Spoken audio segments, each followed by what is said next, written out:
Ladies and gentlemen, Jeffery Morgan, welcome to the podcast. Thanks for having me, brother. I've been trying to do these intros for people. I'm getting better at them. So, I'll kind of do Jeffery Morgan is a Sydney-based entrepreneur, businessman. He's had a checkered history with some ups and downs. He's come out the other side on top. This is called the Unbreakable Podcast, and I believe Jeffery is an unbreakable human with a great story, which we're here today to share. Jeffery, thank you again for coming on the podcast. Thanks for having me. That wasn't too bad, eh? That was banger. I love it. I have to. I mean, bro, it took me a year to get that good, bro. Oh, mate. That's a good lesson. Yeah, Everything thank takes you. time. And Bro, how awkward was it when you first started doing socials for you? Was it a bit kind of like...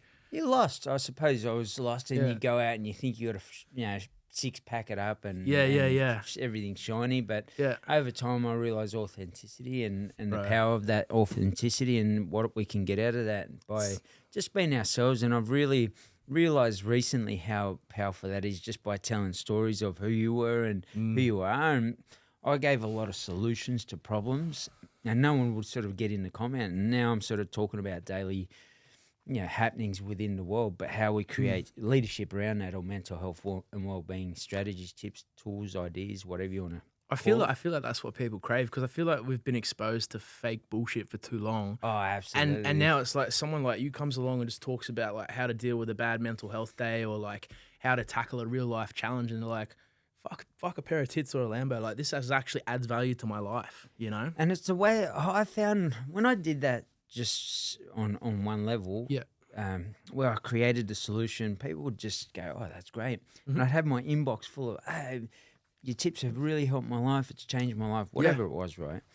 Which is great, but we had no traction to the page, to be honest with you. Yeah. And it's crazy. You run a car into a tree, and everyone it goes viral. Yeah. You do something crazy, it goes viral. Yet I realised, and it was only through friends recently, a couple of friends, Russell Manser, who had recently passed away. I don't know if you've seen Russ's stuff. It's funny. I wanted to talk to you about that at some point, because we were DMing and we were about to do a podcast. Oh, wow. So did you guys do one together? Yeah, we did numerous. We did two together on his own Stick Up podcast. Yeah. And the same thing, I look at his content. It was probably, if I'm real, probably November last year-ish, I went, oh, wow, I've been doing socials wrong. That was my vision. Can I tell you something crazy? Yeah. Same with me. Yeah. And he was the one that fucking really helped me unlock a lot of what I do. Crazy. Bro. Big love to you, Russie. Oh, man, big time. My realisation was that you can talk about daily topics where I didn't want to talk about gossip. I'm like, nah, I'm focused on business, on self-development, business development, all of the above.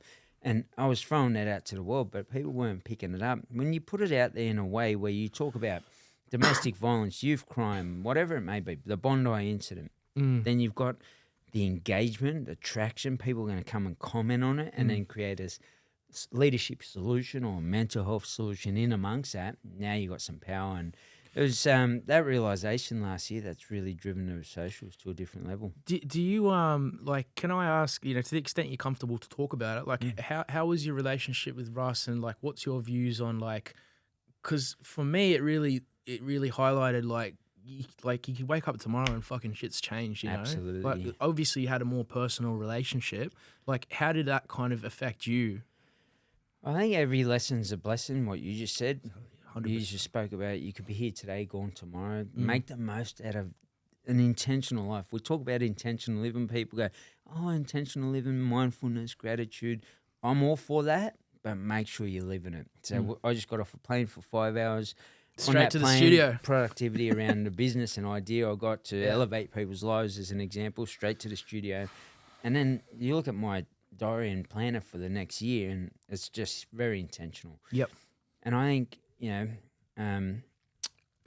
Russ's death is a reminder that life is that fickle. Correct. You're here 1 minute, gone the next, man. Posting up on a regular basis, great traction. Yep. Helped change a lot of people's lives. Battled his demons. It was clear and obvious. And he had a lot of them, obviously. Yeah, and look, the past of his life, and as a society, we get at people who have got a past, checkered past, myself, and we met in Long Bay Jail. I was 18. He was, I don't know what age he was at that point in time, and he still had his tight little shorts on. Yeah. I'm not even joking. He should have trademarked And those. his Sven haircut. Anyone that knows his story, the blonde tips was yeah. Mate, he looked like a I don't know, someone from Sweden, not from Mount Druitt, but Was that your Redfern, right? yeah, I was a Redfern boy, and mate, met out there, and you conversate with people and just sort of keep an eye. He was training at the time really well, and so those that were in the gym, you'd sort of talk to them, just like outside. You sort of start the yiki-yaka to people within that gym. And I was talking to Nath Paddo. He might. Oh, he's fucking killing it at the moment, bro. Yeah. So him and I, he was like a older kind of like in a dark sense, but like a mentor of the kind of that crime world that because we just grew up poor. Like I lived next to a housing commission, single mum, drug addict, 3 brothers. You know, we had no fucking money. We were broke as fuck. And Nath was just one of the older boys, and he was going through his bad era. But at the same time, he had a very good heart. It's crazy. Yeah, he had a very Just on that good heart, I want to talk about this really Please, quickly. brother. Here, no, let's do it. The kid that won $1 million fishing up in the NT. Fucking good on him. Jumps on national TV. That pissed me off. And he got the interviewer, won't name him, gets. Do you want me to? He smashes him, right? Yep. And I think even then, leadership wise, I did a video on that whole scenario, and how can we be better? Even for that interviewer, what could you do better for yourself? Because in the end, he's going to come. The station's going to get at you. You've caused yourself stress and all of the above. It was pretty gross, to be fair. Hey, and you could have done it off at the back end. And how you ever thought about paying that back? Yeah. And when I say that, you said you weren't really built bad. Yeah. Like we were built in survival, and this kid is a classic example of what I was talking about. If I won $1 million, I would have paid back everyone I owed, or stolen from, or taken from. And to this day, if there's a victim out there of something I've ever done, and you reach out to me and I can help you on a mental health and well-being, I'll do it 1,000,000% for free until you feel at your best in your life at that point in time. I'll put that on camera, right? And this kid, after it, he went out and he from what I know, and correct me if I'm wrong, or if you do know, went back and paid the bloke back what he actually stole, or how much he owed, or something of that nature. And they came out with a statement saying they were very grateful. And they even said after the incident in private, this is years ago, that he went and he apologized to him. He went there with his dad. So like, this is a good fucking kid who gets put on blast. Let's be fair, it was a Gronk move by that TV presenter. And in the end, but it's highlighted something that as a society we could be better. And as a society, instead of slinging judgment all the time at people that we don't have the knowledge, look, going back at society, if you're all so good, and I mean this in the nicest way, I could sit there and go, well, why aren't you all millionaires? The information's out there, right? Yeah. It's the application of the information. You got information. We didn't even have that information in the areas we grew up to know what a right choice was. That's the reality. Yeah. And I'm in such a survival mode. Open that fridge on a Friday night. There's no food there. Where am I getting food from? Now, is this when you're a kid? Yeah, and then I'm being abused by my father in my home. So, of course, I don't feel safe, secure, or stable. I'm legging it out on the streets. Where do you think I'm going to sleep? I'm going to do my best. And, even then, when we crawled under the canteen with my brother, we took 3 packets of chips, breakfast, lunch, and dinner. Yeah. I was told never to take more than you need as an Aboriginal person by the elders. So I had good values. I just was stuck in not knowing how to conduct myself as a 12-year-old kid. You're only idols of the bank robbers and the gangsters and the drug dealers. So I just went down a path, and the same principle as this young kid, going back to that conversation. If we had the money, I'd pass it on to him in a heartbeat. Give it back to the people that I took it from when I needed it back then. But it must be good to see, there's hope for the younger generation, because he seems like a great kid. Absolutely. And he took full ownership on national TV. And it's hard to do at that young age. We weren't that mature. I wasn't. Do it on social. I challenge anyone out there, jump on social media and say, hey, my name's Jeffery Morgan. Here's the ugly shit side of myself. Not many people would do that. And he owned it. He was a young kid, and that if we could do that as a society, be more vulnerable, you'll let go of what I call your invisible backpack that's filled with the heaviness of your past that you don't want to be carrying, but the judgment of, you won't ever amount to anything. Look at your hair. What type of shirt is that? Oh, you're driving that car. we don't have to focus on other people. You just focus on yourself and that ability to unpack that invisible backpack. Let's go of that heaviness to create the life you truly want. How priceless or how much is that worth to you? That would be my question. Can I ask as well, because I feel like you and I have got a lot of overlap. Like, I want to circle back to the childhood, and I feel like similar to me, you've probably been told 1,000 times what you can't do and what you're not cut out for, and that people like you aren't meant to succeed. Same with me. What was the household like when you were a kid? So you had both parents in the home, you had your siblings. How did that look like for you as a child? Even up until my parents end up proper separation wise, is everything I can remember. I remember driving around Sydney and showing Reese and partner. I've been with her for 4 years now. Big shout out to my beautiful self. Was she with you before? Oh yeah, hey, that's gorgeous, bro. Well done. She's always with, and she comes. She's the other half of me. I could feel the good energy through the phone. and it's funny, eh? You seem happy when you're around her. That's right. And organisations and corporations and whoever else we deal with, services, individuals, have said, you feel the energy and understand why Sal's there now and the role she plays just to keep pushing you forward. And isn't it beautiful when you get that in life, man? And it's magical. And same thing. You don't sort of get that in the sense as a kid because you've lost that love, that connection to your family. But how was yours with your mum? Because how many siblings did you have? I had seven brothers, 3 sisters. But really, all under the same roof? All under the same roof, and cousins, and so we had 13 on the one bed. And where did you sit in the? I was the youngest at that time, as far as I knew. Fuck, that would have been hard, bro. Yeah, Jesus. And then years later, Mum had cancer. Drew up the bone marrow tree to see if we can sort of help her out in that sense as she went deeper and deeper through chemotherapy for leukemia. And so I'm looking at the chart and I'm like, who's David? And oh, really? The aunties are like, she'll tell you. Yeah. And I was like, what's going on here? Who's David? And literally in hospital, I find out that we've got another younger brother who they couldn't afford at the time. So, that's the type of, and I mean that respectfully to my parents. I think they gave me 4,000% of 100% of their knowledge and experience and right. life skills, I suppose. You can't expect them to give me business advice. Yeah, I get it. I get it. Dad was a hard-working, noble. He was a baker. He'd go to work, whatever, till late at night through to some German ancestry. Is that right? Yeah. And that's where he got his work ethic from, probably. You look at the German soccer team. So when the World Cup's on or the Euros are on coming up, and they're in Germany, we'll be over there. For me, it's just you understand people when you seek to understand. So I sought to when I didn't, and I was a young kid, and I was angry. Yeah. F my dad, F my mum, they were no good. Made me feel unsafe. Nah. Going back to that house thing, I say to Sal, I lived here, I lived there, and I didn't notice. She goes, far out, you lived in a lot of places, because she had a stable home. And I said, oh yeah, we moved a lot as a kid. And she goes, was there a reason? And I, thinking back, I think my dad was getting kicked out of each one. You go reckon? there for a period of time, not pay the rent, out, mate, into the next one. And inside the home, was it a bit volatile? Absolutely, with my father. And then I'd bounce between homes. Sometimes I'd be 8 hours out of Sydney and Walgett, then back to Sydney, back to Dubbo to try and hide me and mingle. And it was just, I was all over the place.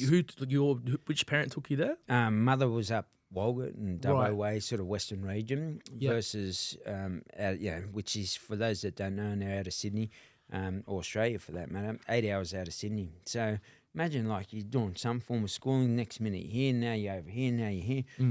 And do your best, right? And let me tell you, when I was in Sydney on a foam mattress, and I don't talk this up because this is an excuse why I became a bank robber, but this isn't.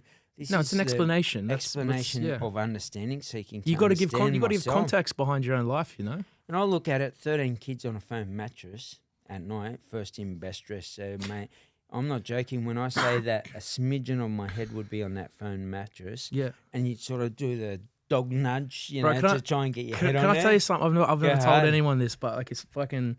You know how you just pick up on the energy, right? Yeah. And when you and me connected, it was fucking the universe was just like, hey brother, how are you? I'm good. Podcast done. Saturday fucking you can just go with that energy, right? Because you kind of feel like you know your own people. Absolutely. So when I was that age as well, I don't talk about this a lot, but we were in a women's refuge. Oh, wow. So there was, but it was the same as what I think you described, where it wasn't a 1-bedroom house; it was a one fucking room, just a room. And we had 4 boys on the bed. No, we had 2 on the couch and 2 in the bed, and then there was the floor. So it was mum in the bed, 2 boys, 2 on the couch, and there's fucking drug addicts outside, and it's all. But I kind of thought, like, to myself, I was like, that's kind of. That was not very pleasant. But hearing you talk about yours, I'm like, fuck, man, 13?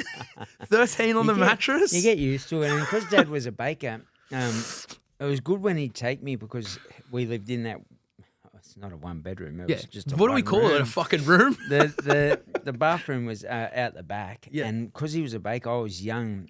At this stage, we were bouncing between him and Mum, I should say, up until about 10.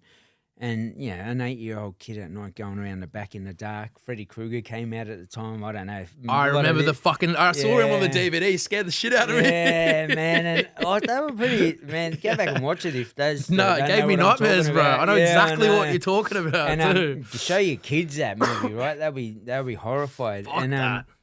My kid's scared of his own shadow. Jaws was out. It's yeah. just.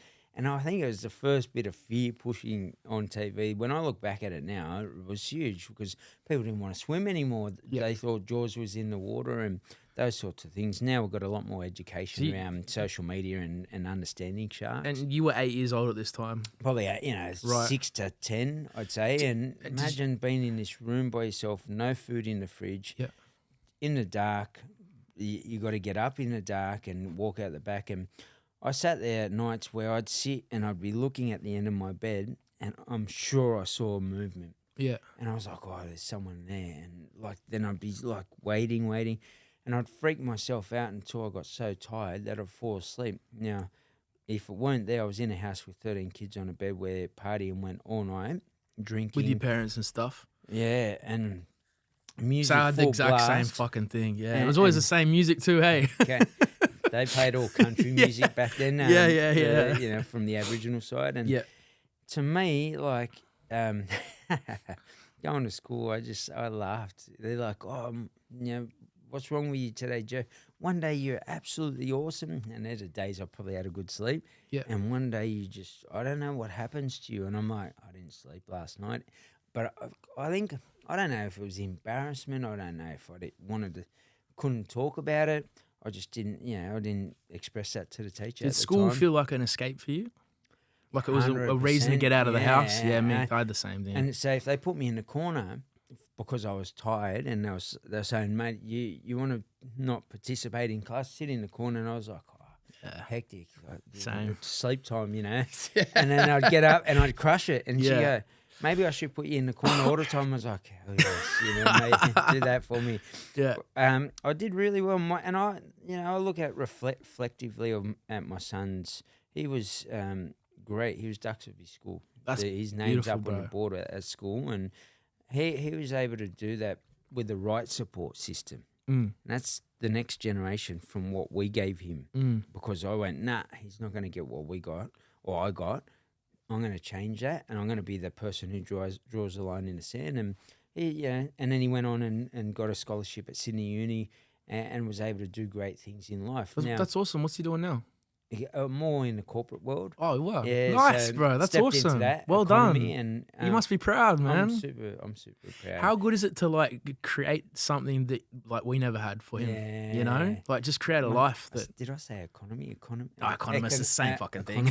Economist. Don't stress, bro. It's not my cup of tea, mate. Whatever it is, we're proud. Rephrase that. Yeah, I'm proud, but I'm also. I think. Firstly, I am in that field of business, and it's something I could learn more even off him because we went down a path similar to yourself where I'm still learning and I'm committed to learning every single day. That's the most important thing.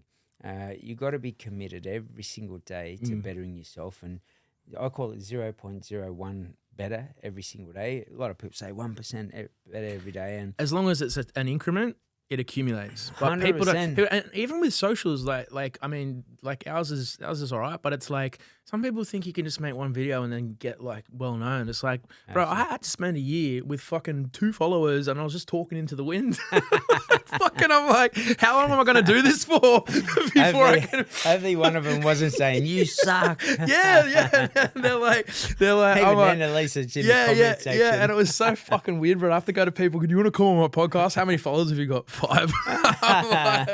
But it's like, you know, it's a slow burn. But yeah, bro, a committed burn. But it's good because it's like people don't understand that like you have to go through that fucking boring struggle of nothing's happening to kind of get to that point. Absolutely. And you have to drop your ego too. Absolutely. Like, you know, imagine like trying to chase guests and stuff when you got 5 followers. Like it's that you've got to humble yourself. Absolutely. To kind of get to where you want to be. Yes. Same within business. You got to be comfortable being fucking broke as you are being a millionaire. Absolutely. Like, I'm going to take a guess with you.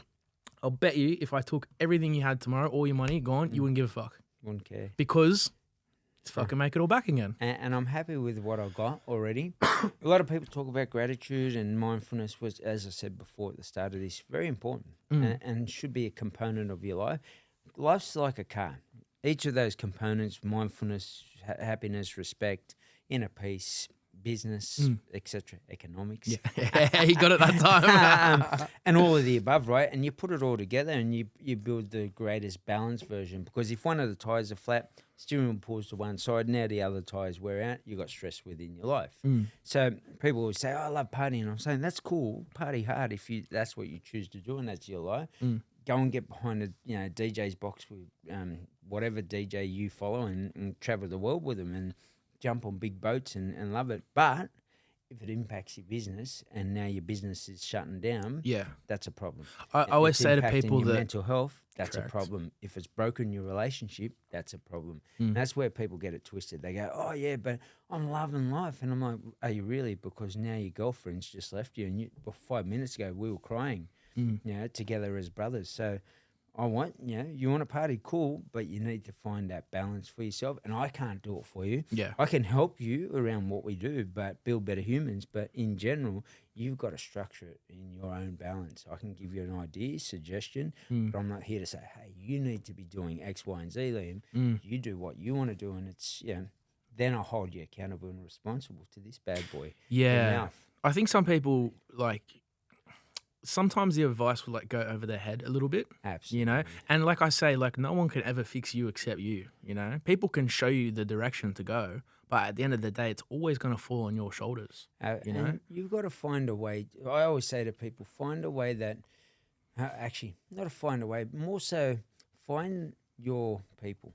Yeah. And what that means how good is it when you fucking do that, bro? Because you can have a conversation then about the same journey. And you're going down a path of conversation where it lights you up. So you get anyone to talk about something they're passionate about. Could be Steve Owen about animals, right? Oh, crikey, look at this bad boy here. He's got teeth. And we all just go, oh, what? Who's got teeth? What? Watch out, Steve, and they'll get you even though you're not really into animals maybe. And you go, what's this? Yeah. Have that same passion that lights you up every single day around everything you do. I'm talking about the books you read. I'm talking around the people you hang around, the life you live in, the way you perceive life. So it's raining today here in Sydney. It's nice and fresh outside.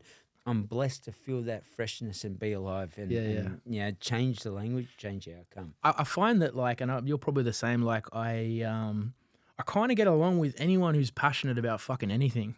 You know what I mean? Like fucking people who just want to wake up and do shit that they hate, are in relationships they hate, do jobs that they hate. Like nothing wrong with working your fucking ass off to support a family for sure. Absolutely. But genuinely doing things that like don't make you happy, that you're not passionate about. Yeah, it's just not a vibe. It's there's a saying, and I'll try and get this right.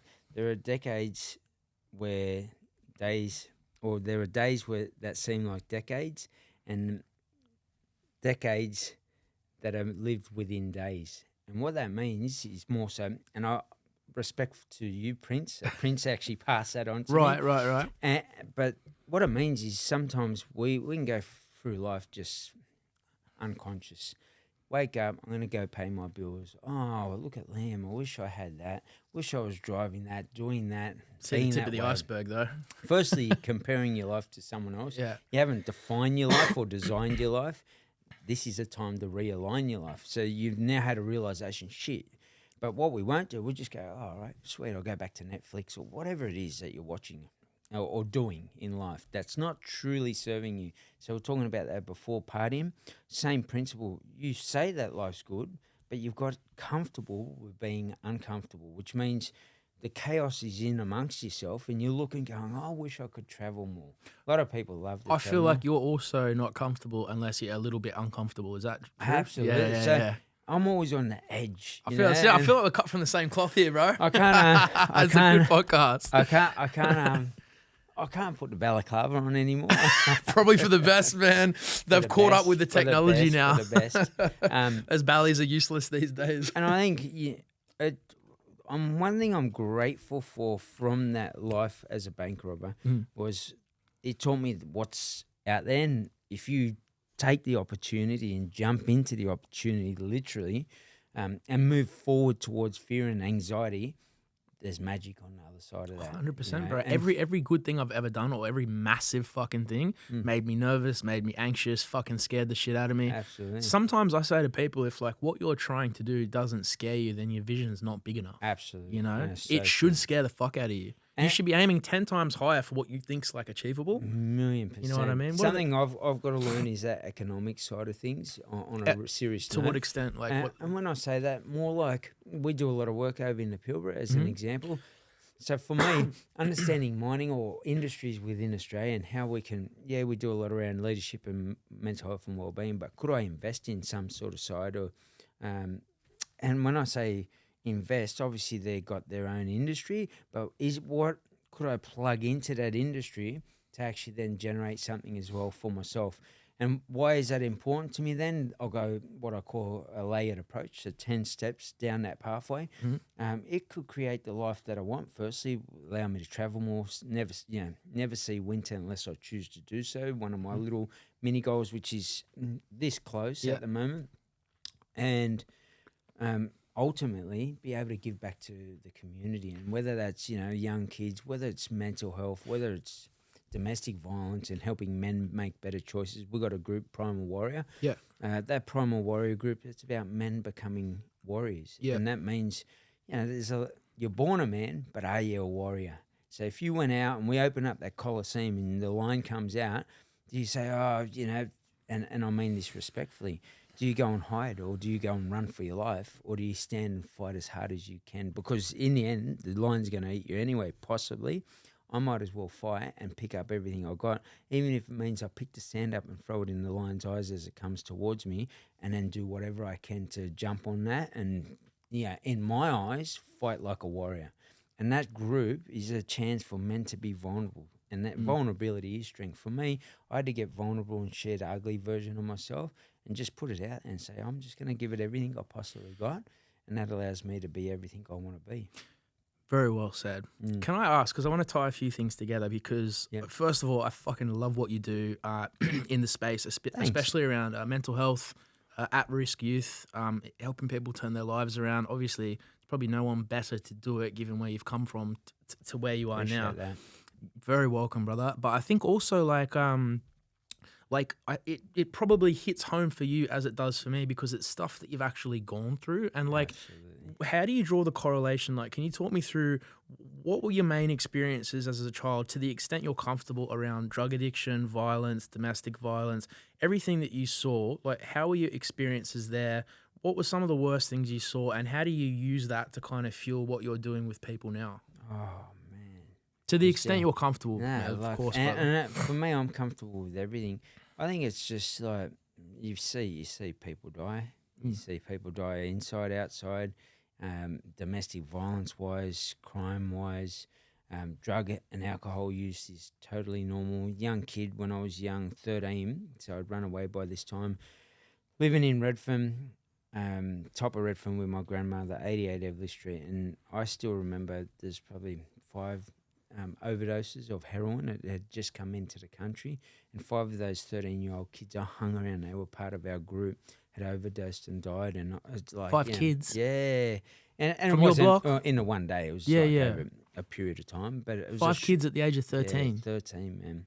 So like, you look at another people.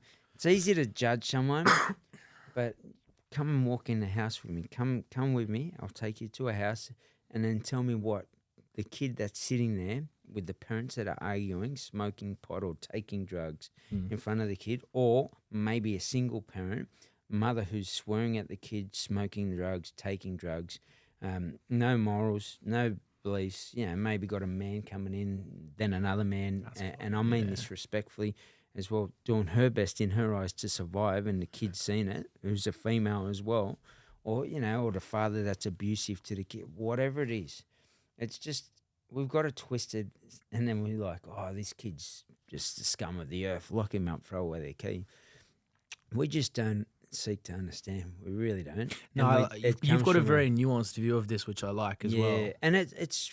I want to pass that on to all of us. To, as you said, what do you see? Like, I see a world that is twisted amongst all of the elements of the world, relationships, people can talk a good game. So even in, you look at that relationship I just spoke about with the kid, and then you look at a relationship at a corporate level where this bloke's working long hours, all female these days, big ups to you all, right? Go out and get it as hard as you can, but then they forget about their families. And they go, yeah, but I gave my kid the Ferrari and Lamborghini. I coach or, amongst the organisations that have people of this nature. And when it happens, they go, oh, they got everything. As I said, beautiful house. I've got millions in my account. But what the kid doesn't have is just a nice cuddle at night. Yeah, and of course. a father or mother that tells them that they love them. A moment to just go, whatever it is, do something in town. It's anything and everything, right? You choose. And in the end, they won't do that with their kid. And the kid doesn't feel loved. 4 things: love, cared for, that they mattered, and love, kindness, love, cared for, that they may matter, and they're valued. So those 4 things. Any relationship, tell me I'm wrong, it's up to you. But any woman, I know if I told that to my partner, said I'm going to take away those 4 things, I wouldn't last too long. You do that with a kid, and they'll feel unloved, uncared for, unvalued, and all of a sudden they'll go out and they'll seek external validation, whether it's drinking, whether it's drugs, whether it's toxic behaviours. And the role modelling, even though you're a great person, you didn't pass on the role modelling. You passed on working hard is important, and they might have a great work ethic, but they don't know how to treat a woman. It's almost or like, a man. it's almost like you're giving them 50% of what they need, almost. 100%. You know what I mean? Not only, and I mean that respectfully to all the it's true. parents. Get out, get it. I love what you're doing. Get your bread, Oh yeah, but also give as much love as cash. 100%. Maybe we should make a course on that. That's a good one. Cash and love. I love that. Because in the end, it's not like they're doing it in I'm going to stuff my kid up. They're saying, I'm setting my kid up forever. I'm an awesome father, mother, whatever it is. And I respect your view on that. But if we pause for a moment and say, how much time, if you broke down your week into a pie chart, and the old school pie chart, and went like this, and it was like work 95%, child 1%, 4% to myself around beauty and how I feel about myself, what do you reckon the kid's going to feel? And to the extent you're comfortable, how many kids have you got at the moment? 3. 3 boys 3 or girls? 2 girls, Yeah. 1 boy. Beautiful. I've got a little girl, a little boy. Oh, beautiful. Yeah. How old? My little girl's 6 and my little boy is 4. Oh, But man. they're fucking the best kids, bro. They're so Absolutely. well behaved and calm, and I don't know if it's because they have a better life than what we had, but they're absolutely. just fucking beautiful, bro. They're so calm. Isn't it funny that you can don't know identify why. that? No, because as we shift and change, that's what normal's like. What's that, sorry? That's what normal's like. And Yeah. I said to people before, you're uncomfortable with chaos, managing the chaos. You get so good at it that you go, when I say, is anything up? You're like, oh no, bro. Yeah. And this is the chaos. Yeah, And all the you're time. like, so even in a bank robbery, Yeah. is everything all right in there? The drive outside, oh, no problem, you know what I mean? shit's hitting the fan, fucking people cruising. screaming, and you're sledgehammering the vault open. Yeah. And I mean this respectfully. We're doing context. That's all right. Crime isn't cool, and No, to listen, me, you just probably make pick that up clear how with everybody. I'm glad you're doing this because Yeah. you probably pick up on every podcast I've ever done. I've never done one with anyone who's kind of like in that lifestyle. It's Yeah. always maybe rags to riches is the wrong story, but like I love like that. I'll take that. well, I mean, it is true, but also kind of like a transformative journey. You know, Yes. where like you have to just accept it is what it is. This is the chaos that I went through, but at the same time, like you could make a case maybe you wouldn't be as good an entrepreneur if you didn't go through that dark chaos. Yeah, You know what I mean? absolutely, Like if you grew up in a nice house with a pool and a fucking, dinner yeah. every night. I've seen, and we were talking about that on the way here, the kids of this generation, and there's a lot more entitlement in all of it, and we want to work less, we want to make more, which is great in theory, and we want you to do that. I want you to do that because that's definitely something I use as a model. You can exchange time for money, sit in a workplace for an hour and get paid by the hour, or you can actually then create a life that you want. Two totally different versions, and when you understand that, you'd understand that. I do. You just say freedom of time, like to do what I want, when I want, with who I want, and I get to design and choose that. It's good to create that though. Absolutely, and I don't have to work every day of the year if I don't want to, yet I'll make whatever it is. But isn't X it of nice to be other- able to just fucking like do it by choice, not by like necessity? And I find you Absolutely. grow faster when you have to do it that way. And I found that creating the online spaces we've created, creating the business that I've created, I can work on the model, not in the model, stepping away from it, and then empower others to become leaders within that space. And whilst we do that, how can we create a business out of your passion, your dreams, your goals, your aspirations? And like it's, to see people do that, knowing that they might have come from where, because a lot of the times you won't know the story. You'll know a bit of the story, depending on the depth. If it's an online version versus the coaching, you'll get some depth and context to them. The online's more like a bit of, conversation here and there, but you're not getting the depth of where they came from. You're probably like in a similar point. I'm going to take another guess of me where it's like sometimes I'll get more out of seeing someone else succeed than seeing me succeed. Absolutely. I'm like, fuck, what do I care, man? I've already done it. I don't care. But I'm like seeing someone else come from nothing and elevate them into something. How much better does that feel? Yeah, they become a beacon on the back end of your knowledge. My grandmother shared something very important that lives with me forever. The knowledge you pass on, whatever happens in today's conversation, you might say, I'm going to take that away and actually live by that. In my life, my knowledge into yourself means that my spirit will forever walk this planet. I don't know, like Russ, I could be gone tomorrow and you go, you know what, that bloke, I did one podcast with him and here's what he taught me. And it might be a feeling or emotion or a value or something of that nature. Sometimes it's, things that we don't even say. It's how we present ourselves, how we conduct ourselves, what we've done with our lives that shows that person it's possible, or I can, or that's what health looks like. I don't know what it is, but you're also putting it out there for the world to consume, which I think is a good thing as well. That's the best way. And it's funny, like a lot of my mentors, like, I fucking love them to death, and they've looked after me and like mentored me and helped me get to where I am. But they're kind of those ones that have really succeeded in silence. Absolutely. And they see me doing social, they're like, "What the fuck are you doing?" I'm like, "Listen, man, this is my path now. I got to do this." And they're like, they've come to peace with it now. One thing I became, and this is hard for people to.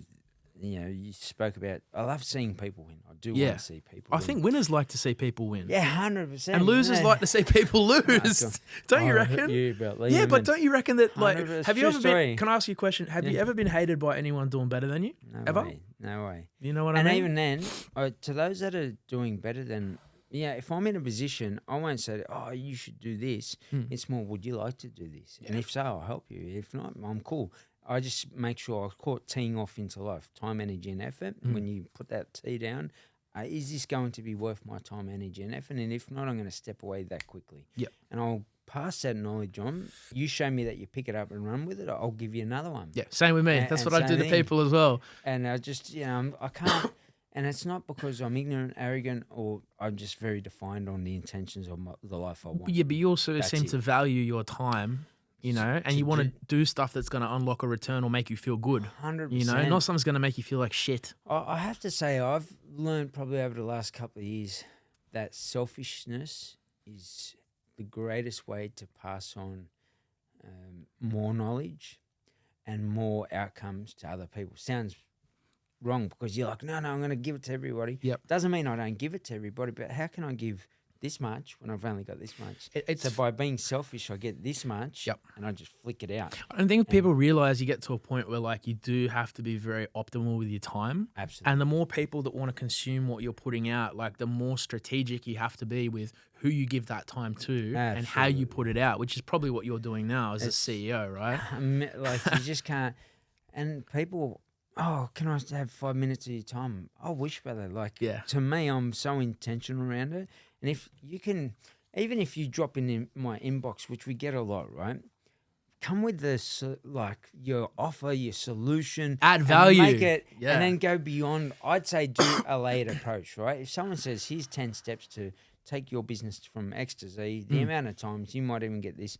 Oh, we can 10x your business, 60, we made 60K in a month. I get them like 20 a day, I swear to like minimum. If I wrote back to everyone, that would be my whole business all day. Yep. So people get upset, oh, you just want my money. And I'm like, no, I want an outcome. And I'm teaching you the first lesson, and the first lesson is decisiveness. Learn to use your time well, what you tee off into life. And I say to you, my tip to yourself is jump into the program. They're like, oh, I knew you wanted my money. I'm like, no. Yeah. I want you to be decisive because in the past, you've always had question things just like you are now. Yeah. And how far has it got you? It got you into a conversation with me. You don't trust yourself. You trust me because you asked me the question. What you're referring back to is your limbic brain and how you're built in that experience of, oh, this bloke wants my money. Well, I don't think people understand you don't though. Trust yourself. Well, I get the same thing because I'm like, I might have like an ebook for $30 or whatever. Like, oh, teach me how to like build a brand. I'm like, all right, just get an ebook. It's $30. Like, oh, I don't know. I'm like, all right, go spend it at the pub. I don't fucking care. Like, what? Dude, like that's on you, brother. Like, what can I do? I've given you something. Absolutely. I'm not asking you to fucking give me your life savings. I'm asking you to spend a little bit of money on you instead of spending money on shit. And if they don't want to, they're not the people we want anyway. It's how much does it cost? I'm like, no, it's the investment's in you. It's not a cost from me. But it's the smart ones that get that. And once you get to that, that's for everyone listening. Listen to this part. It's very important. You're asking an expert or whatever field anywhere, someone else anywhere, someone out there. But then you're saying what your advice to me as the expert isn't correct and right. Therefore, I'm going to challenge it, and the challenge comes from the distrust of yourself. I'm going to explain this really quickly. When you don't, if I lied to you, you wouldn't trust me, right? You'd be like, same with everybody, bro. I'll show up at 9 o'clock, brother. Yeah, sweet. I get there 9:30, and I do that 10 times over. Now you're like, they're like, Morg said 9 o'clock, and you're like, oh, bro, he won't be at 9 o'clock because I built that into you, right? And that was me, not you. That should be upset by that. It's myself. I've got to challenge myself to be better. What ends up happening, if you do that over a period of time, you weaken that relationship, right?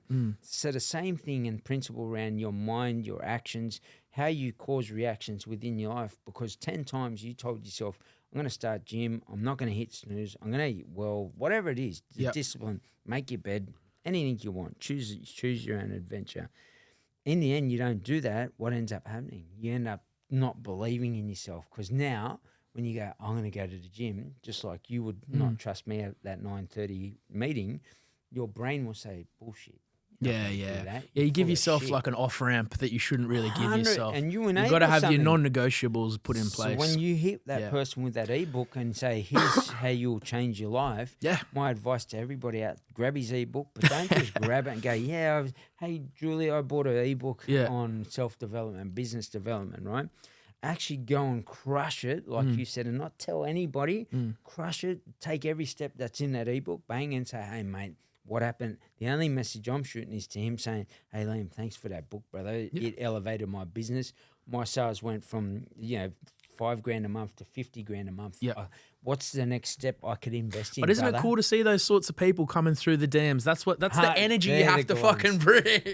And that's why. So if I don't get back here's how to get into Jeff's inbox. Bring the best one someone did to me. They go, hey Liam, I don't want to waste your time. I made you this custom video. I was like, fucking bang, watch the videos. Like, this is awesome. And now he's one of my top editors. Love that. But you got to add the value, bring the good energy, and that's how you can like communicate with people. I'll get so many of those these days, and like I say to the person, mate, I could do those on, and there's different apps out there that will drop those. And I say to my editor, you got to use Premium Pro, the Adobe, and here's what my vision is of it, is that you're within your capabilities, and if so, let's have that conversation. Here's how my vision is. Can your vision and expertise and capabilities match that? And if so, how can we keep growing that? And I'd love for you to grow. I'll pay for your courses that you want to do in this area so that we can grow together as a team. Yeah, it's and good. that way, I'm not saying, I'll just edit, and we'll keep it at this level. Next year, new things have come in. And guess what? The new things, I want to bring them in before other people bring them in. And I want you to be at the top of the game. But you're elevating your team with you. You send me the course. Yeah. $2,000. Oh, man, that's an investment. So here's the $2,000, brother. I'll pay for it for you. Bang. I do that with my guys too. Do that. Yeah, and now, you reckon that editor, even at Christmas, I sent him, big love to you and thanks for all your edits. I love you. But in general, he sent me a message. He said, "Oh, you overpaid me." And I said, "No, I didn't overpay you.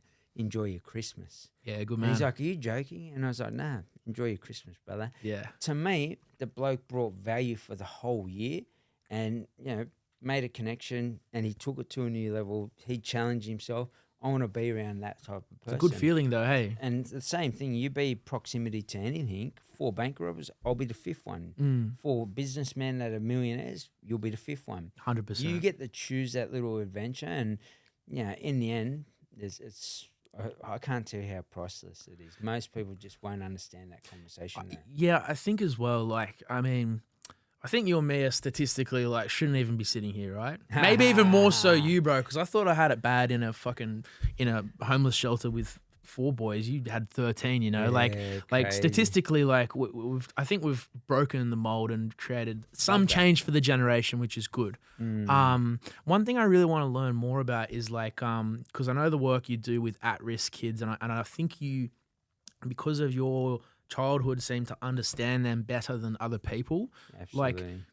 In your house, I'm kind of asking this from a personal level as well, because I saw a lot of domestic violence and drug abuse in my home.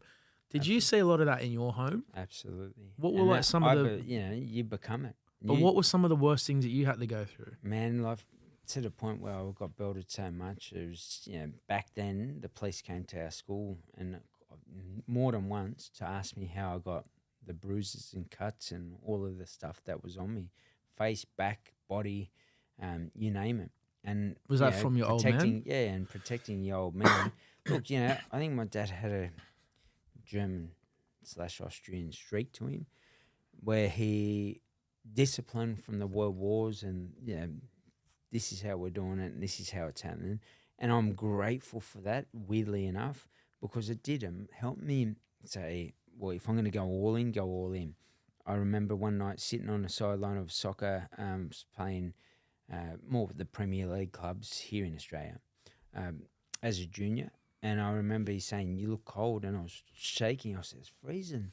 He goes, "You're not running hard enough." Yeah, right. And, go out the park, left foot 1,000 times, right foot 1,000 times. I truly believe if I hadn't taken that path, I would have done something really well, more so with soccer than anything. Yeah. And even then, it wasn't that big. Johnny Warren was the only one in our country, realistically. And I went to his camp, and I went through all these academies and all of the above. But to me, he just built that oomph in me. And I think, as much as the dark side of that was, it also gave me some strengths as well. And I say this to everybody, when you look at abuse in any way, shape or form, and you say, what was the lesson that became a blessing in this invisible backpack? I flipped the whole reality of that conversation. That perspective now becomes a positive one, a constructive one I can build from, rather than saying, what a shit life and what happened to Was there abuse between parents at all, or was it more? Absolutely. Yeah. Dad was, and no doubt that's why Mum ran for it. Mum was a very peaceful person. I don't know how much she might have stirred him up. I was too young to know. And she was dealing with trauma of the stolen generation with the Aboriginal side. So, between both of them, they're probably doing their best, but the crossover of his anger and emotions, that became all of me. But also so did my mum's peace side. So you had the absolute, I think, the best form of inner peace and silence on one end, and then the violence on the other end. And in between, you had this head. If it was a circle, it had all squiggles in it all over, like confused, going, coming, what are we doing? Violence, be peaceful. Like, make money, don't do it bad. Do it bad. I have to do it bad. My mind was just, you look at it, and if you drew that analogy of that circle and just squiggles in it, and It's versus almost someone who's at peace and there's nothing but calmness, like, there's nothing in that. Two totally different I think worlds. because I had the same thing when I was a kid. It's almost like a ping pong ball in your head trying to fucking not survive, but just trying to like manage the trauma that's happening to you at the I time. call it, the old Christmas ball shaker, Yeah, and then all the snowflakes go up in the air, and that's how I felt about it as well. domestic violence, 13-year-old kids overdose and wanting food tonight. Where am I going to sleep tonight? Like 12, 13-year-old kids shouldn't be thinking that. It should be safe, secure, and stable. Yeah. Like that, then those three are in amongst it. What's respect look like? How was I built? And what does a good person look like? Yeah. So Yeah. right. So okay. So you're at that point, right? You're 12 or 13. Yeah. You've gone through this. You've had the violence between you and your dad. You've seen it between your old man and your mum. You know, your mum's doing her best to get by. You've just trying to fucking manage all this trauma, and then it's at that point that you kind of say, "Fuck this! I'm going to bounce, and I'm going to do the next thing that I'm going to do." Absolutely. And this is where you go into the chapter of, all right, these blokes are making money. My house, I've got no food. I've got no security. I've got no peace. So I'm just going to go and do what they do. hang jump out the window and hit the streets of Sydney and got into graffiti, funnily enough. Yeah? I don't really... Isn't it funny how you start small? Oh, yeah. And I look back on it Apprenticeship now. in crime starts with a spray paint bottle. Hey? And that was... why? Because I needed identity. I didn't have one. So I went out and said, here's my identity, and created a crew. And, I had that left foot 1,000 times, right foot 1,000 times. So when I went into graffiti, I went all in. Right. And I became one of the most... There's books about, bits of books about myself. I shouldn't say books about me, but... Bit of Sydney history. Yeah, Sydney history around graffiti, because I went all in on that. And then being around them, we started to do things. And I found, to me, probably one of the first people that ever created what we call searching in Sydney, and where we distracted shopkeepers, went out the back, took the money. And it came from breaking into shops originally. We found a Red Frogs. Went to open it up, bundle of money, me and my brother in that I shop remember the with Red Frogs. with the packets of chips. We didn't want to take anything. We just wanted food, right? Right. Find the money and went, wow, there might be money elsewhere. Now we break into shops. Now we find a safe can. I was like, what if we could do that during the day, and how would we do that? So my mind was always what I call multidimensional. And I don't know if it's a skill I've got, something I was around. I'm trying to go back and dig deep and say, where did I think like this, and why did I think like this? Can I tell you what I think? Yeah. I think no matter what you were ever going to choose to do, whether it was good or bad, it was always going to be fucking all in, and it was always going to be big. And I don't think you're capable of doing small shit. Is that kind of like, And the same, I'll go back to my dad again. It was from him. So you took some good out of the bad from there. And this is what I'd pass on to everyone That's listening. good, brother. If your eyes are focused on abuse or trauma, and you talk trauma, the more you talk about the trauma, and if this is a dumbbell and I'm doing a bicep curl, I become stronger the more I lift this weight, right? That goes from 10 to 12 kilos, 14, 16, 18, and so forth. So I've strengthened that muscle. The same principle, if you talk about it, you strengthen that trauma in your brain. And now every time you go back to that limbic brain, the stimulus of thought creates the emotion you don't want. Sadness, life shit, and all of the above, and all the thoughts that come with it, behaviors, beliefs. So my advice to everybody is stop talking about it and start saying the only way I talk about it is what was the lesson that became a blessing. So even from my father, who when I hated as a kid, and you might hate who was the abuser to yourself, and it could be your parents. I fucking hated could be both of someone mine, you to be didn't real. even know because of something. This is when you were 10 or 12, when you got to that point where you were like, fuck this sort of thing. Yeah, but I look back on that, and once you understand, I didn't understand it then. We're giving you tools today that you can say, all right, shit, you know what, I'm going to write this down.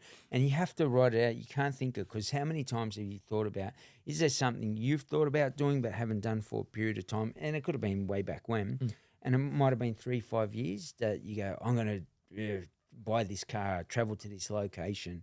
When I ask people that, they're like, oh, I thought that 10 years ago, 20 years ago, 5 years ago. You got to take a subconscious thought and create a conscious action. So stop thinking about it, start doing it. And what that does, it allows you to then start to say, I can start to see my first turn on my GPS to life. So I'm going straight here to the house of my dreams. I'm going left here to the relationship I want or don't want. I'm going straight ahead now to the locations around the world I want to see. And when you're that defined, no one travels without a GPS in a car to a new location. Full of shit. If you say, I'll drive and I'll find that location, you're talking. So did you always so circling back to you find a bunch of cash in the Red Frog lolly box? Absolutely. Like, did that spark something where you're like, what's the next thing I've got to do? Absolutely. And what was the next thing? Breaking into shops. And even then, funnily enough, we were thinking about it and talking about this the other night.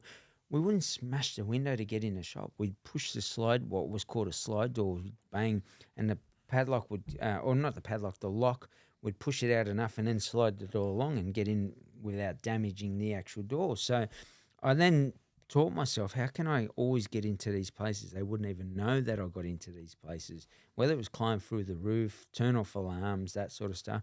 And over time, the legend of that criminal world, in that sense, was starting to be born because I was doing all these things at the highest level. And then we started to distract shopkeepers. Then I created a crew back then, PIC, Partners in Crime, that travelled across Australia, doing what we did. And we loved it. And it went on to, Glebe's probably the home of the searcher these days, up the road, Glebe, Redfern, Waterloo. And isn't that what Spanion called his podcast? Was it called The Search? Yeah, 100%. Is that where he got the name from?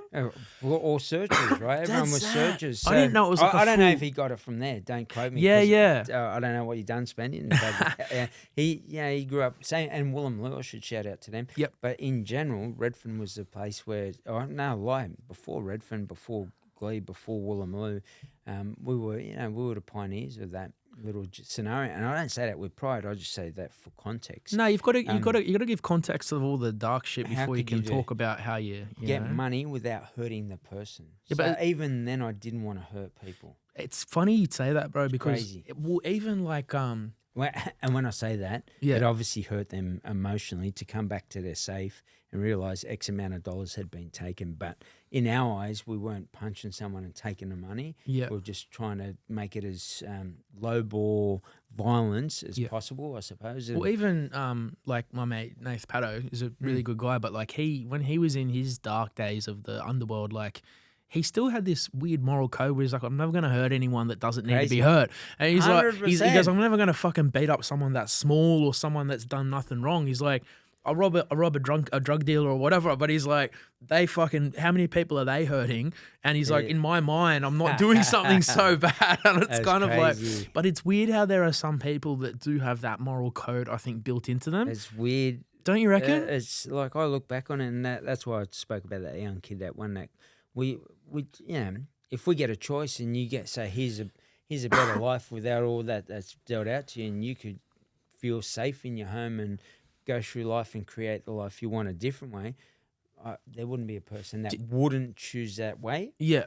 But at the same time, as you said, we've learnt from it and grown from it, and now that's our strength. So do you find that you can pick up on people that have the same moral code as you, like Absolutely. pretty quickly, and you can pick up on the bad ones pretty quickly too? Joe taught me that, and also growing up around, you couldn't be a part of PIC, Partners in Crime, back then unless you had that moral code. Yeah. It was twisted. And then there was a whole heap of others. So if you dobbed someone in back then and all that, then we just get rid of you. So if you were in the group, bang, you were gone. It wasn't a part of us. And it must have been a challenge for you in jail then, because you're now in a situation where you're surrounded by some people that have fucking no morals at all.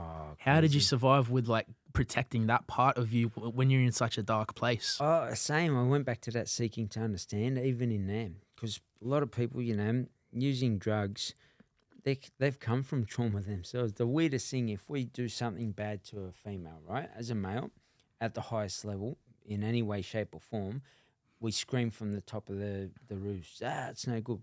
And I agree totally with everybody. So just let me be clear with that. But at the same time, then we've got these people that are abused in their own homes, maybe by their parents or their carers or lovers, maybe even in institutes like Russell exposed, and many other people have obviously come forward on that. And they never got the help for it, yet now they're using drugs and just stealing to numb their pain in their head. We're now saying scumbags. I'm like, if we understand their story, we can actually say, let's get to the root cause of the problem, their abuse, and let's start to heal that individual and teach them the role modeling they never had because of the journey they went through. And now we'll put plug in a new member back into society that is contributing on a positive level. Yeah. And as long as you just say, you scum, you junkie, or whatever it is, and sling that judgment, we're always going to get the same result. I think it's good, especially to have that attitude when they're young kids.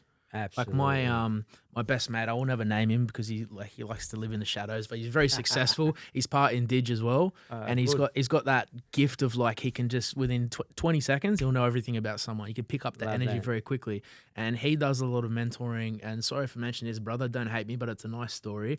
He mentors a lot of at-risk kids, and one of his best stories he ever told me was where he went into this jail to go mentor some youths that were locked up for crime. And he's like, how can we help kind of turn them around, get them on the right track? And the warden goes, come here, I'm going to show you something. He showed him a wall of all the homemade knives and shivs and tools. And he goes, what does this tell you? And he looks at the wall. He goes, it tells me they got some fucking hand skills. He's like, why can't we leverage that and teach them trades? Why can't we tell them, instead of sharpening a fucking knife and building all these tools of fucking destruction, why not try and leverage that and teach them to use it as a craft where they can actually make money? And he said that it kind of shifted the mindset of the guy that ran the jail to be more like instead of, to your point, like, they're fucking throwaways. Like, what can we do to kind of turn them around? What are they dealing with? Like, even how you talked about you in school, like, teachers look at you and he's a lazy cunt. You're like, no, mate, I didn't get the fucking sleep last night because mum was up all night doing drugs and I had fucking 12 brothers in the bed. And that was year after year. Like, that was constant. Do that keep yourself up for 2 nights and see how you perform. And but people can't see past. Some people can only see what's on the surface. And it's just like... But there are some people that I do think are irredeemable to some extent. Like, there are some genuine where you're like, there's nothing you can do for some people. I think... But it's a small amount of people. Yeah, I probably locked up with those people and the energy you spoke about before. How did you deal with those types of characters? You just fucking don't talk to him? No, you'd play you'd play games with chess. him. And you'd think, this bloke could literally, like, if he loses, he might not be happy about it, and I might be one of those pieces off the wall coming into my neck. Like, I'm not joking when I say that. So, and I'd say this person will go out and do something bad, man. And there's many a times where that happened, and I was like, I knew that would happen. Could you tell me some of them? They'd end up dead. The people would end up dead, and I'd just go... The people on the inside? No, outside when they got out after that. So you just sit, and their energy was just dark, man. Dead from, like... Just glassy-eyed and... No, but, like, they would pass... Like, you mean they would die from some, like... No, they'd go out and obviously do something to somebody, and that person's no longer on this planet, and... You've sat in there with someone, you said, this bloke's going to do X. But I always sought to understand and see where they come from. And sometimes, you look at it, and I talk to these, and it made me, the people skills I got from talking to levels. Yeah. So that level, it's like Silence of the Lambs level. When I say that, people might go, oh, yeah, mate, go in there and you'll find out in 5 minutes. Talk me through some of the ones where you felt like outside your comfort zone, where you're like, I'm dealing with a different type of beast here. I'll sit in my position. I'd sit where I felt like I was outside his zone. Outside his reach or his energy? Yeah, like his reach. Yeah? Both. But, you're playing chess and you're like, I'll tip, like, intentionally, as you pull your chair in, you're planting it. Just to think I'm just at a distance where I could sort of move if he did jump across the table. And that's because of the nature of the beast. And versus other people where you could tell, man, they wouldn't be there if they had a choice. They just, they had, I'll never forget, a 13-year-old kid, probably 12-year-old kid, front of Silverwater. I was visiting my brother for the last time. I was going there to tell him I'm never ever visiting you again.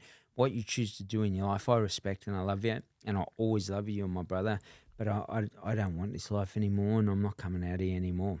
I'm out the front. This kid, 12, 13 years of age, she's playing up, doing something. The mother turns to the kid and says, "Yeah, effing little mother, effer, blah, blah, blah." And just someone you see and this, that, and the other. Kid's 12 years old.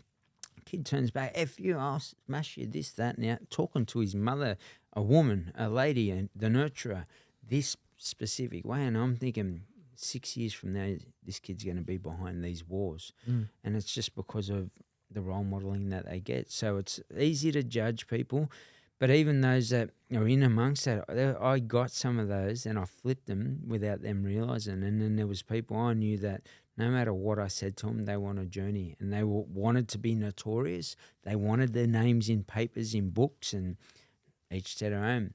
But then how do I manage to be able to still mingle with that person, be respectful in that environment, and what you choose to do with your life, I can't stop you. And but at the same time, how do I make that work for me in this environment or us in general? How's your brother now? Still there, Right. yeah. Doing a long stretch? Yeah, doing a long stretch. So Have you ever had to, like, because you seem like you'll kind of be caring enough to, like, make yourself accessible to people, even if they are going through some darkness. Have you ever had to just look at someone and say, "I've just got to cut this one off"? yeah, it's a hard thing to do because sometimes people in general, you want to help the world, but For real. time's everything. And the reality of time, if you could press slow-mo on a day and it became, 2,000 hours for the day, I could help the world. Yeah. But the reality is we've got 24 hours in a day, I say that to everybody. X amount of time in your life, and you've got to be so intentional on that tea. I call it when you tee off, you can use it. What's my tea? What am I doing with my tea? And when you start drinking that right tea for yourself, then you can say, look, I've got to step away from it because the person, no matter what I've told them and what I've done, they just won't listen and they're not ready. And it won't change until they hit what I call their pain threshold. And it will just burst through. Someone dies.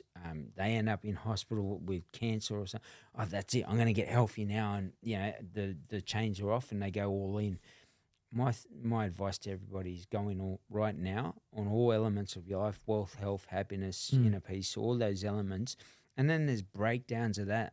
The 5 hours I spent was on a journal I'm putting together from my program that people can use in real time, so the rest of their life is their best of their life. Because the intentions of the putting in the pillars to the foundation and lifting that weight, as I said before, slowly but surely building each level up to the level they want, comes from them being able to say to themselves, I'm sick of the life I want and I've just got to drop the walls of my ego, because your ego, like, that's the hardest part, don't brother. you The tell me hardest what part. to do, brother. I Yeah, know what yeah. I'm doing in business. Yeah. But if you 10x your Facebook ads, how did you do it, brother? Yeah. And then guess what? I'm not just going to ask you, hey, you ever thought about doing X, Y, and Z? So I'll sling that to you, and you go, oh, thanks, Morgs. Yeah. Hey, you ever run Facebook ads? No, I've thought about them, but I'm not sure.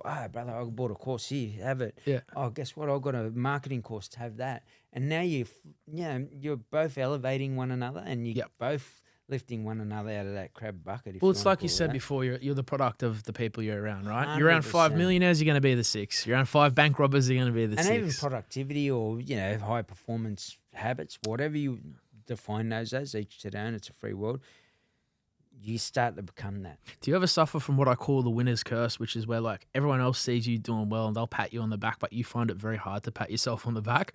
Be like, I'm not doing enough. It's like, it's not enough. I got to do more. I do. As I said, I'm very selfish. Yep. And I mean that in a nice way, because if I don't be, then how can I help other people at that level? But also, so I don't I'm comfortable with the intentions and how I'm putting one brick in at a time. Right. But if you look at my diary, it will have different color codings in that. Yeah. And that color codings allows me to say there's balance in my life, but there's business development, personal development, QOL, quality of life, MT, me time. So I've defined each of those, FFT, family friend time. Yep. And that way that everything is an intention. I don't go out to a week and go, I'm just going to walk through the park and Yeah. You know, $1 million drops out of this tree and hits me. Yeah, but oh my God, but look so at, many people think that way. That's the thing. How many people would just be like, make me rich? I'm like, fuck, you want me to look do, at this mate? princess who wants me, and she's, Yeah. oh my God, she's rich too. Bro, And- I had someone that said to me once, not they gonna go, oh, I want to come work for you. I'm like, all right, tell me what I do. And they're like, I don't know. I'm like, why do you want to fucking work for me? I'm like, can I ask a question? Did you just see a nice car? Just say you want the car, brother. But if you actually really want to work hard, take risk, you know, it's foundational. Like it's like, Absolutely. you know, climbing that mountain. Everyone sees the tip, but no one sees all the bullshit you have to go through you to gotta get work there. so hard to get Yeah, there. well, especially with yours, man. Like turning your life around from, I mean, like, fuck, I can't imagine how it would have been when you came out and you're like, I've got to just build from scratch now, right? Like, how old were Absolutely. you then? I came out. Funniest thing was I had parole in Sydney because I breached my parole. Right. So if people don't know, when you breach your parole, minimum sentence is 3 months. So I knew I had to come back. I got arrested for the last bank robbery, 2003. My release date was 2010 if I was good. I did a uni degree in there. I studied a lot, computers, business. Yep. I sort of updated my skills, even though I'd done those a couple of times in there. There was different elements of business. And I just basically went out and wrote, hey, I'm in custody. I want to get on with my life. Can you come get me when my sentence finishes? So I get to the gate of this prison down in Victoria and I'm about to walk out and I say, is the truck here to take me to New South Wales? And he goes, what truck? I said, is New South Wales Corrections here or something, or the police? He goes, what for? Yeah, so I say, I've got warrants up there. And the officer looks at me dumbfounded. He's saying, what are you talking about, mate? And I'm like, mate, I've put in a request to be taken from custody today up to New South Wales and allow me to serve the remaining parole that I owe up there from now and move on with my life. Mate, I don't know what you're talking about.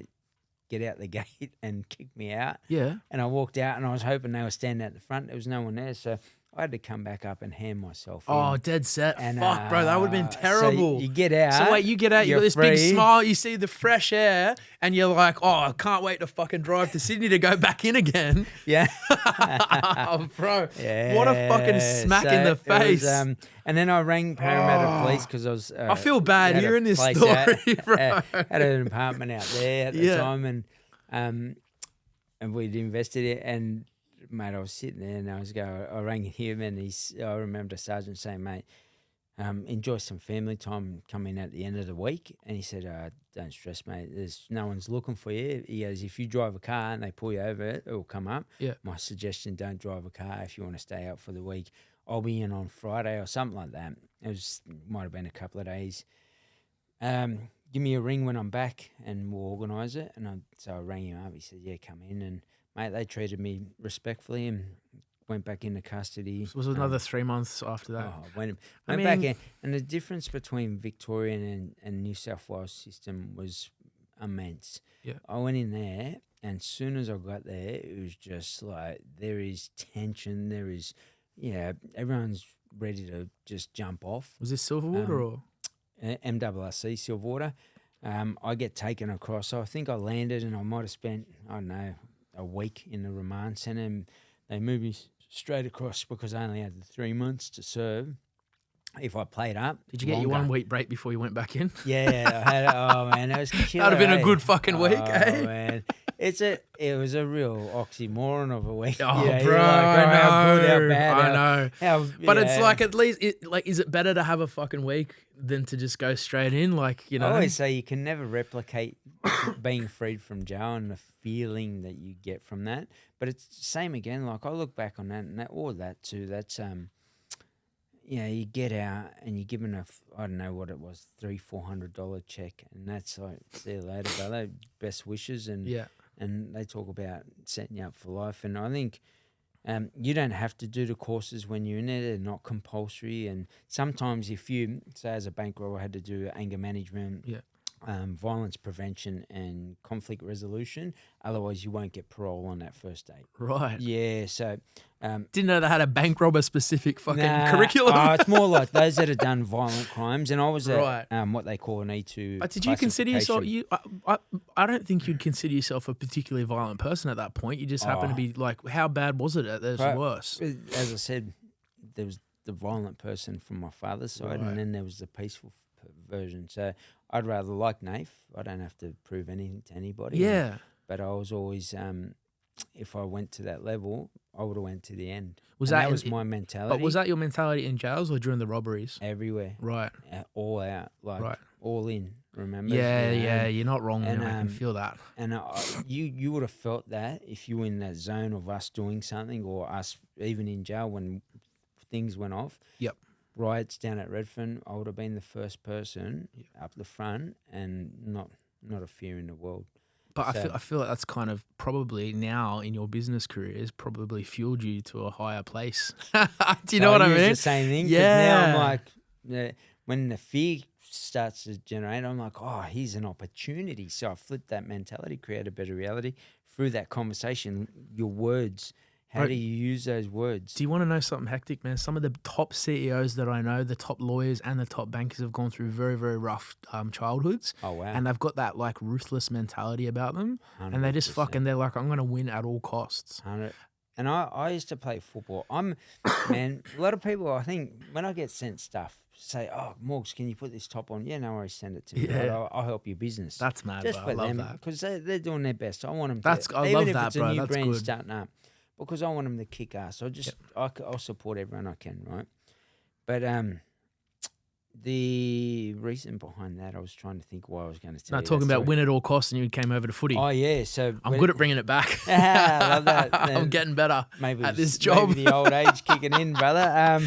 No, but 51 this year and I'm loving it. Mate, you look like fucking 35. Jesus Christ. Get your skincare routine, bro. Everyone said, hey, send me these.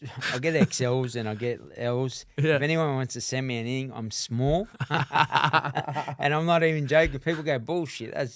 I'm literally small. When I get shorts, small. Jumpers, shirts, small. But you run lean, though. Yeah. But people, I think they got a perception I'm a lot bigger than I am. Yeah. When I was playing football, I was 87. Then I'm probably about 79 now. Oh, yeah, right.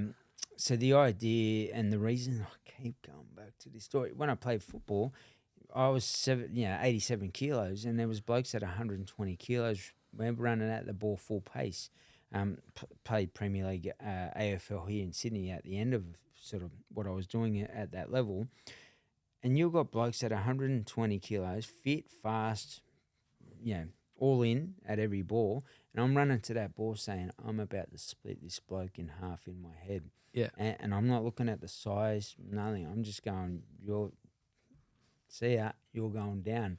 And 9 out of 10 times I'd come away with that ball because I went in there with the mentality that I'm going to just snap you in half. And if you leave this planet after I hit you, well, that's too bad. You walked on the field. And when you do that ruthlessness in that nature, and that replicates in any space. Have you ever heard any fighters and boxers? Because I saw you train at the Mundine gym the other day. Yeah. Good fucking gym. Oh, yeah. I love how the sunlight just lights that whole place through, up. yeah. Bro, like Imagine. that. It just hits your face and you're like fucking You know hitting something the pads. really trippy about Yeah, that? yeah. It's top of Redfern now. It used to be at the bottom. And Shout out to the Mundine gym, by the way. big- It's a good big fucking shout out. gym. My grandmother's house, 88, I said that at the start of this podcast, was at probably just at the back end of the gym. Yeah? And I was like in there training going, fuck, I learn a lot of knowledge when my grandmother's spirit, through her knowledge, forever walks this planet. And I'm back in this gym, sort of almost in the house where I slept with 13 other kids. Yeah, right. Crazy. That's you know? beautiful. Yeah. Isn't it a weird feeling to like come 360 and you've turned your life around, you're making all this cash, life's good, insane. and you're fucking like one block away from where you grew up on that mattress in this fucking beautiful gym, hitting the pads, feeling good. You got your beautiful kids. It's like, it's almost like the fucking full circle of a movie, bro. You know? You've gone from a fucking mattress like right behind that gym to the best point of your life in that gym. It's crazy. I was sitting there the other day sitting and going, fuck, my grandmother's like literally thinking that. And my first ever somewhat big contract was, well, I wouldn't say it was big, but 50K at the time was big to me because I was PT, so I was exchanging time for money. I went down this pathway. I ended up getting this 50K contract, and I'm signing the contract, and I'm looking up, and my old school classroom was literally there. Yeah. And I said, oh, wait, can you do me a favor? Can you take a photo of this? And they're like, oh, what for? And I said, that was my whole classroom. Yeah. So that was probably the biggest 360 moment I ever had in my life. And I look at that. It makes you really appreciate stuff, hey? Absolutely. I look at that and go, you know, I was sitting there, I had a tear, I literally had a tear in my eye, and it rolled down my eyes as I signed that paper. And 50K isn't much these days, but when I say that, it's, well, I shouldn't say that. No, I think it's when it's your first big W, big win. It feels Huge fucking for me awesome, then, bro. but Yeah. even more so because my old classroom was up there, and I was looking at it going, Yeah. man, like, Life's fucking weird, eh? I was such a good kid trying my best in that classroom then, and then not long after I hung jump out the window, and the life that happened was in between and the end of the life. And I've been speaking about this a lot lately, the dash in between when you're born and when you die. Yep. That's the life you choose to live. And we just put it on a grave and we go, oh, dash. But what did that dash mean to you in the life that you actually wanted out of it? Yep. And what did you want to get out of that dash within your life? And the elements, places to travel to, kids, no kids. Do you know we've just fucking blasted an hour and a half? Like, felt like 5 minutes. We got an hour and a half, right? You did, yeah. Fuck, felt like 2 seconds, bro. So we're going to have to do another one of these in the next couple months, I reckon. Anytime. Because I feel like we've just fucking touched the surface. Oh, absolutely. First of all, obviously, thank you so much for coming on. I think this has been fucking incredible. I could ask a million more things, but normally the way we try to wrap it up is, you know, I think we've had a really good chat for the past hour. I think the last thing we like to try and conclude with is, what would your advice be to your younger self, given where you are now? And then how does that extrapolate to other kids in your position? Yeah, I'd say to people, don't beat up. Like, we look back on and this is not just for those kids growing up the way they are. This is for every human on this planet. When we look back at the old version of ourselves that wasn't educated, had the skills, had the solutions, strategies, whatever you want to call them, ideas in your head that you now do have, we'll beat up on that version. Oh, far out, what a shit version. I could have been better and all of the above. Of course we could have if we had the answers and the solutions to those problems then, but we didn't. So don't beat up on how you made your best thought out choice, even if it was destructive at that point in time. Can you learn from it? Can you grow from it? Can you prosper from it now? Yes, you can. Go into the invisible backpack, unpack that. What was the lesson that became a blessing? And I look back on that kid and I say, you should be proud of the choices you made at that time rather than say, oh, what a shitbag you were. Because 12 years of age out on the streets, entrepreneur, and, you know, take the good stuff out of it and then plug that into the new version of yourself and say, continue to be proud of who you were then and who you are now. And it turns your perspective and lens on the shit version of yourself into the greatest version you want to be. So be kind to yourself. 100%. Grow from the losses to stack the wins. We always look at, you know, I don't even use the word failed anymore. Change your language, change your outcome. It's your choice. I love my failures, brother. I love them. I love it. The just more say- I get, the happier I am. I say, because people say, oh, but there's positives in us. So tell me the positive. Oh, there's lessons. I said, so if you got a choice I give you a choice to plug in happiness or sadness. What do you choose? Yeah, happiness all the Right? time. You constructive or Ruthless destructive? happinessness. Yeah, 100%. Constructive. I don't even listen to sad music Love anymore, it. bro. Constructive or destructive. Yeah, there you yeah, go, yeah, right? yeah. Sad For music real. or Fuck, what am I happy saying music, shit for? right? So the same thing. Why would we plug words into ourselves that don't serve us? So even people go, yeah, I say failure, but I learn a lesson.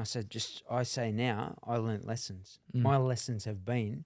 And then as soon as you do that, you wire your brain to constantly be around proximity of those 4 people striving for, you know, or they're already millionaires that are going to pass on that knowledge to yourself. Your brain's going to operate from that same space. And put your energy towards where you want to be and who you want to be. As soon as you put a little bit of doubt in there, man, your brain's going to hear, and you get to design your life, but you also get to fuck your life up based on your thoughts, behaviors, and beliefs. You might as well choose wisely by putting in to your brain your words, your actions that cause the reactions you want within. And I always tell people if you had the skills to fuck it up, you got the skills to unfuck it up. 100%. Absolutely. All right, Jeffrey Morgan, my pleasure, brother. It's Mate, absolute thanks. 10 out of 10. Look forward Thank to you. the next one. Bro, that was great.